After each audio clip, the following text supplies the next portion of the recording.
ప్రతి దానికి కూడా ఏ మంచి చేయాలన్నా, ఏ చెడు చేయాలన్నా పాపము, పుణ్యము అన్న పదాన్ని వాడుతూ ఉంటాము. ఉమ్, ఉమ్.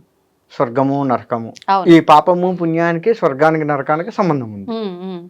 కదా. పాపం చేసిన వాడు నరకానికి వెళ్తాడు, పుణ్యం చేసిన వాడు స్వర్గానికి వెళ్తారు అని చెప్పేసి చెప్తూ ఉంటారు. అవును. అసలు పాపము అంటే ఏంటి అంటే ఒకటే ముక్కలో చెప్పాలంటే ధర్మంగా నడుచుకోవటం పుణ్యము, ఉమ్. ధర్మంగా నడుచుకోకపోవటము పాపము. ఓకే.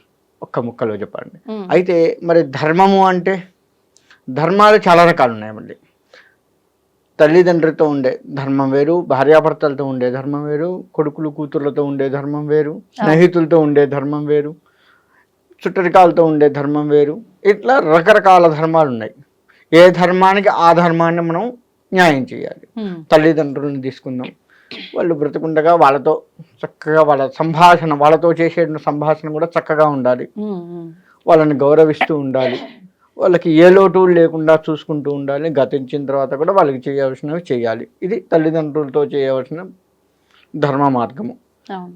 భార్యతో ఉండాల్సిన ధర్మం వేరే ఉంది. అట్లనే భార్యతో ఉన్నట్టుగా కూతురుతో ఉండం కదా. ఉండవు. భార్యతో ఉండే విధానం వేరు, కూతురుతో ఉండే విధానం వేరు. ఇక్కడ ధర్మం మారింది. ఇద్దరు ఆడవారే మళ్ళా ఉమ్, ఉమ్. కదా.